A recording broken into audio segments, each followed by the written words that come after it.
What's going on, everyone? I'm Casual Binge, and we're back with the third installment of the Spellsword build series. So here we are, right at the level 125 meta, right near the end of the game, and I gotta tell you guys, this build pretty much exceeded all of my expectations. I knew it would be pretty powerful, but this might go down as one of the most powerful builds in all of Elden Ring. So if you're trying to figure out what build you should do for the first time, definitely follow this build series and know that you can achieve an ultimate balance between power and versatility. So let's go ahead and jump into the equipment as well as the stats. So as you can see, I'm still dual wielding the Lordsworn straight swords with the cold affinity. Now I've got them fully upgraded and they do 105 frost buildup per hit and 470 damage. Which when you're dual wielding them, it's just doubling that and pretty much frostbiting people immediately. The cold short spear again, plus 25 now. I'm mostly using this for the Ash of War, but it still comes in handy from time to time.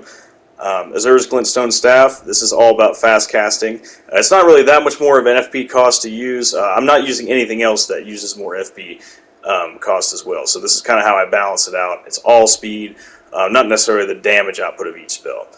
So the Crucible Tree Armor, I think, is the best looking armor set in the game. Definitely my personal favorite, and it has a lot of poise. Erdtree's favorite, +2, fast casting, as well as the Poise, Bullgoat's Talisman, and the Stamina Regen Talisman.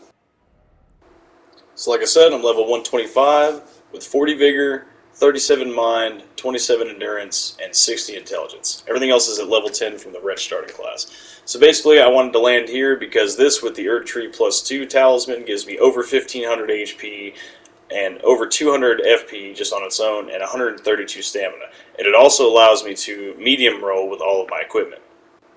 Plus with the armor I'm wearing, plus the talisman, I'm getting a whopping 77 poise. And honestly, 77 poise for a mage is pretty insane, because most of the time mages are squishy, just do a lot of damage, and end up getting wrecked with like 1 or 2 hits. I'm like pretty much the middle ground between that, to where I can take a lot of small hits and still be able to tank through those and cast my spells, which I think is more important than anything else.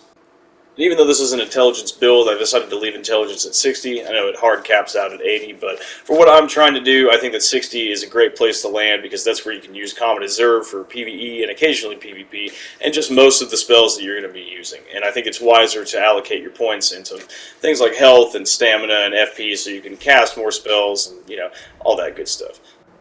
I also decided to go with Radahn's Great Rune because it increases HP, FP, and Stamina, which just gives me that much more. I think this is just, for the nature of my build, the right choice, because I'm relying on all 3 of these things, and they're already at a pretty high level, so this just gives me a little extra chunk when I'm fighting in my own world in case I get invaded, or, you know, just a general help along the way.